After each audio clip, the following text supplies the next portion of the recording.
Hey guys, today I'll show you a zombie horror thriller film named Die Alone. Spoilers ahead, watch out and take care.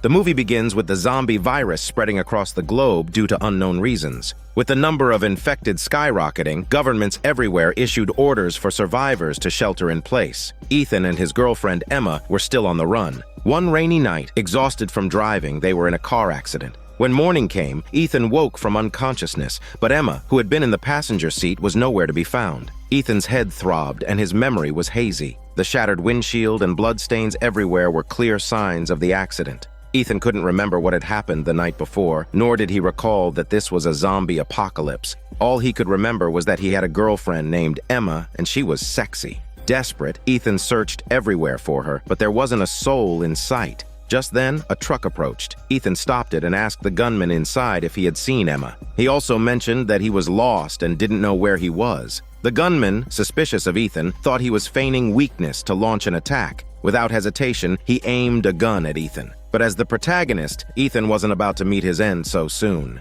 In the nick of time, a woman fired first, killing the driver and wounding the gunman. As he collapsed, the woman knocked him out to ensure he wouldn't cause more trouble. She climbed into the truck, delighted to find it still working. She told Ethan to help her drag the injured gunman into the truck, but before he could, Ethan blacked out and collapsed. When Ethan regained consciousness, he found himself in the woman's residence, but luckily not naked yet. Through their conversation, he learned her name was May, and she lived there alone without a muscular man. As they talked, Ethan remembered something important. He and Emma had agreed that if they ever got separated, they would meet at a wooden cabin near Candle Lake. Convinced that Emma was waiting for him there, Ethan decided to go. Just then, the lights in the house went out. May went outside to check the situation, and Ethan followed her. The area was remote, with no other houses for miles. Suddenly, the sound of growling caught Ethan's attention. Looking out, he saw a skeleton wrapped in spider silk, like a mummy. Ethan, who had no concept of zombies, was horrified and asked May what it was. May told him not to be afraid and reassured him that as long as they didn't approach the skeleton, something she called a mottled, they wouldn't be in any danger. The solar panels providing electricity malfunctioned, and May struggled to repair them. Ethan, looking at the equipment, felt a sense of familiarity. He decided to give it a try and surprisingly managed to fix them. That evening, Ethan was eager to head to Candle Lake to search for Emma, but May stopped him, insisting it was too dangerous to go out at night. She promised to accompany him at first light. Ethan pretended to agree, but waited until May went upstairs to rest. Then he quietly took the gunman's truck and drove off. According to the road signs, Candle Lake was only 10 miles away. It didn't take long for Ethan to arrive. With a crowbar in hand, he approached the cabin and called out Emma's name. When there was no response, he smashed a window with the crowbar and reached inside to unlock the door. To his surprise, the cabin was occupied by a stranger, a woman with her young son. Ethan explained that he meant no harm and was only looking for his missing girlfriend. The woman revealed that she and her son had taken shelter in the cabin, thinking it was abandoned. They had been living there for weeks but hadn't seen another living soul during that time. The woman was wary of Ethan and demanded he drop the crowbar. She also scolded him for yelling Emma's name earlier, warning that the noise could attract zombies who were searching for ugly women to breed zombie babies. Her fears were realized when, almost immediately, a flirty zombie appeared at the door. Ethan and the woman inside scrambled to avoid it. The zombie's body was already decayed, and as the door pressed against it, a few of its fingers snapped off with a clatter. However, the zombie's strength was far greater than expected. It forced half its body through the doorway and lunged at them, woman or man. The woman's son, desperate to save his mother, grabbed a small hammer and swung it at the zombie. But his strength was too weak, and the blows had no effect. Seeing this, Ethan pulled the trigger on his gun, only to realize it was out of bullets. In a panic, he picked up the hammer that had fallen to the ground and struck the zombie's head with all his might. Finally, the zombie was pushed out of the room, but the danger wasn't over yet. Even with its head smashed, the zombie wasn't dead. It became clear that these zombies were far more resilient than the ones from The Walking Dead. Even a headshot wasn't enough to kill them.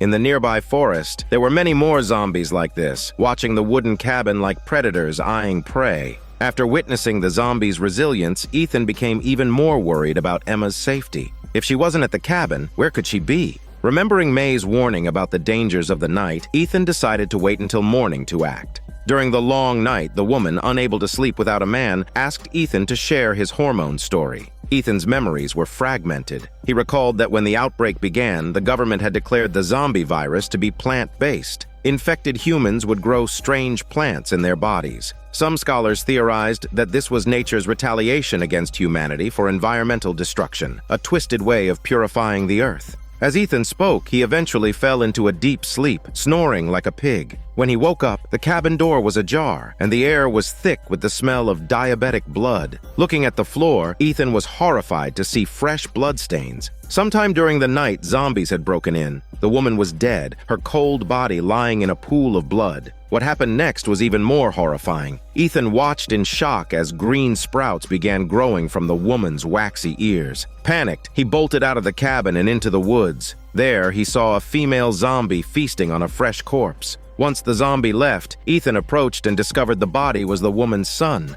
Overcome with grief, Ethan didn't notice the female zombie sneaking up behind him, wanting to play some hormone hide-and-seek. The plant growth on her body was still small, indicating she had only recently turned. The zombie lunged at Ethan, but before it could bite him, a bullet shattered its head. The shooter was none other than May. Seeing that the zombie wasn't fully dead, May quickly fired more shots to ensure neither the woman nor her son would reanimate. Once the danger had passed, Ethan noticed a bird's nest in a tree. Inside, he found a mark left by Emma. The nest contained Emma's phone along with a video she had recorded. In the video, Emma explained that Ethan had been suffering from memory loss, which had been worsening over time. Before Ethan could finish watching, the phone's battery died and it shut off. Ethan was overwhelmed with emotion and nearly broke down, but May calmed him down, telling him not to worry since she had some spare batteries at home. Since the truck had run out of fuel and couldn't go any further, May used a Tesla bicycle to take Ethan back to her house. On the way, they passed a gas station, and Ethan remembered being there before with Emma.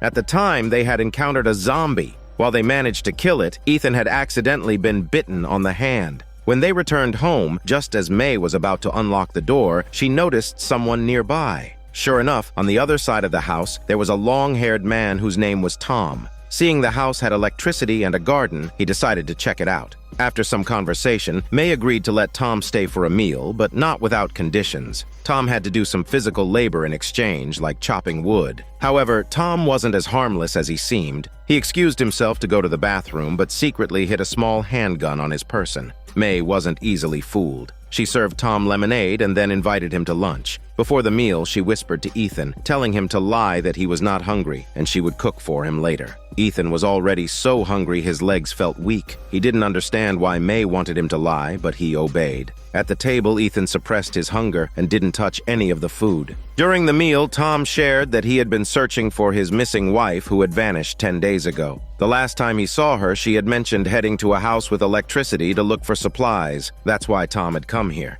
As they talked, Ethan's memory loss suddenly kicked in, and May had to help him to a room to rest. But before long, Ethan felt dizzy and passed out. May called Tom to help, but instead of assisting, Tom pulled out his gun and seized the firearm May had on her. Throughout the ordeal, May remained eerily calm. Tom tried to intimidate her, slapping her across the face, but almost immediately, he started feeling drowsy. May coldly remarked that he should be feeling sleepy because she had laced the food with expired sleeping pills. Without giving Tom a chance to react, May picked up a speaker and knocked him out cold. Seeing that Ethan was still unconscious, May quickly went to find medicine. After some time, Ethan woke up groggily to find Tom still lying motionless on the floor. Just then, the door burst open. It was two of Tom's accomplices. Caught off guard, May, holding the medicine, came downstairs and was attacked by the intruders. They tied her to a chair. Tom, now awake, accused May of killing his wife and began searching the house for evidence. Ethan was also brought over to help look. Initially, Ethan didn't believe May was guilty, but he soon discovered Emma's pendant on the floor. At the same time, Tom found a bag filled with various IDs and personal belongings, including his wife's necklace. Wondering if all these people were killed by May, Ethan was overwhelmed with anger and grief. He grabbed the handgun from the table and demanded to know if she had killed Emma and when. May's response stunned Ethan. She said, "That was a long time ago?" Ethan broke down, unable to believe that he had been forgetting things. Realizing there was no point in hiding it anymore, May revealed that Ethan was not sick, but he had been dead for a long time. Meanwhile, one of Tom's accomplices was inspecting the barn. Using an axe, he broke the chains securing the barn door and discovered a makeshift operating room inside. Lying on the table was the gunman May had brought back earlier, but his left forearm was missing. The accomplice decided to return and report his findings, but he triggered a trap in the barn, causing an explosion. The sound attracted the skeletal zombie, which began to stir. Discovering his corpse, the zombie started devouring it, not even sparing a single piece of his smelly parts. The explosion startled Ethan, and flashes of memories from the past flooded his mind. He suddenly remembered that the woman earlier wasn't killed by the zombies outside. The real culprit was himself. Meanwhile, Tom decided to execute May to avenge his wife. However, as he pulled the trigger, his hand exploded, revealing that May had tampered with the gun. The scent of diabetic blood awakened Ethan's cravings. Losing control, he pounced on Tom. When Ethan regained his senses, he was overcome with nausea, vomiting up the human flesh he had just consumed. May remained indifferent to the scene. Situations like this had happened too many times for him to be surprised. The next day, everything reset. Ethan and May reintroduced themselves as if meeting for the first time. While hunting in the forest, more fragments of Ethan's memory surfaced. He recalled that after leaving the gas station, Emma had helped bandage the wound on his arm. Worried he might harm her, Ethan urged Emma to leave him, but she refused to abandon him. They traveled together through the forest and eventually arrived at the house where May now lived. At the time, the real owner of the house lived there with his wife and their daughter. Emma lied, saying Ethan's injury was from a car accident. The house owner didn't suspect anything, but insisted they strip down to prove they weren't infected. Satisfied, he welcomed them into his home. During the stay, Ethan's wound began to itch unbearably. When he tried to scratch it, Emma stopped him, but the gesture triggered another memory. Ethan recalled that the heart drawn on his cast had once been red but was now green. Realizing something was wrong, Ethan confronted May at gunpoint, demanding answers. When he removed the cast, he discovered grass growing from his wound. The memory of what happened at the gas station became clearer. Ethan's amnesia was a side effect of the virus. To prevent his condition from worsening, he had to continuously consume human flesh. Although the house owner and his family treated them kindly, Ethan's condition couldn't be hidden for long. Before lunch, Ethan's body began to act up. To avoid exposing him, Emma quickly helped him hide in the bathroom. However, the house owner sensed danger. After sending his wife and daughter outside, he drew a gun. His wife didn't leave but went to check the bathroom, only to encounter Ethan in a frenzied state. Her chicken screams distracted her husband downstairs. Emma seized the opportunity to stab him and then shot him with his own gun. Upstairs, the scene was even more horrific. Ethan, having gorged himself, was covered in blood. The mutilated corpses of the wife and daughter lay on the floor. After killing the family, Emma moved in with Ethan. At this moment, Ethan finally realized the truth. May was Emma in her old age. For years, Emma had stayed by Ethan's side, sacrificing everything to preserve his body. To keep him from rotting, she became a killer, ensuring Ethan always had fresh human meat. Due to his memory loss, Ethan didn't know he was dead, nor did he realize how many people he had consumed.